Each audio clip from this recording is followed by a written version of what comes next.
বাম আমলে শুরু প্রকল্পের কাজ রাম আমলে 7 বছরও শেষ হয়নি, ফলে জল সমস্যায় জাতি জনজাতির লোকজন। অভিযোগ, পঞ্চায়েত থেকে ব্লক প্রশাসনের কাছে গেলেও কোনো সুরাহা হয়নি। শুখা মরশুমে বিভিন্ন জায়গায় পানীয় জলের হাহাকার।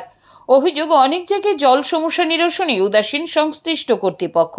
এমনই একটি এলাকা হলো পেঁচারথল ব্লকের অধীন মাছমারা ভুবনবন এলাকা। জানা গেছে, এই এলাকায় পানীয় জলের সমস্যা থাকায় প্রায় 2013 সালে বাম সরকারের সময় পানীয় জলের সমস্যা নিরসনে একটি প্রকল্প হাতে নিয়ে কাজ শুরু হয়েছিল। জানা গেছে, কাজের দায়িত্বে ছিল রাজ্য ও বহিরাজ্যের সংস্থা।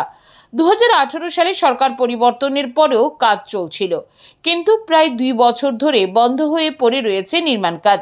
অভিযোগ, নির্মাণকারী সংস্থাদেরও নদী লাগোয়া ভুবনবন এলাকায় এই প্রকল্পের কাজ অর্ধসমাপ্ত অবস্থায় ফেলে রেখে চলে গেছে। স্বাভাবিকভাবে স্থানীয় লোকজন মাটির কুয়া কিংবা অন্যত্র থেকে জল এনে পান করতে হচ্ছে। আরও অভিযোগ, স্থানীয় পঞ্চায়েত ব্লক প্রশাসনকে জানিয়েও কাজের কাজ কিছুই হয়নি। স্বাভাবিকভাবেই হতাশ ভুক্তভোগীরা। তারা কার কাছে গিয়ে সমস্যা তুলে ধরবেন ভেবে উঠতে পারছেন না। তাই সংবাদ মাধ্যমে মুখ্যমন্ত্রীর কাছে আবেদন জানান পানীয় জলের প্রকল্পের কাজ দ্রুত শেষ করার তিনি যেন পদক্ষেপ নেন। রাস্তা মেরামত আর জলের সম্পুষ্ট এটা শান্তি এটা চাই আমরা, মাত্র এই উপদেষ্টা চাই আর কি মন্ত্রীর কাছে। অনেকেই জানানি হইতেছে, মাঝখানে পথবরোধ করা হয়েছিল এই ট্যাঙ্কি ঠিক করার লেগে। পথবরোধ করার পরে তারা কিছুদিন কাজ করছে, কইটা আবার কাজ বন্ধ করে রেখে দিছে। এখন কিতা কইতাম স্যার, আপনারা যদি এটা দেখেন ভালো হয়।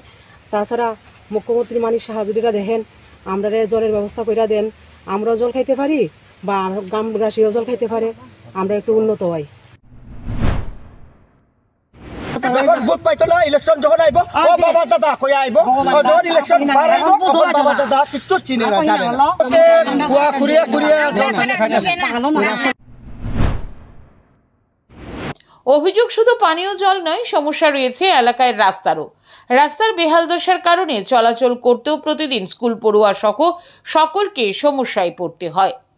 Bureau report, news today.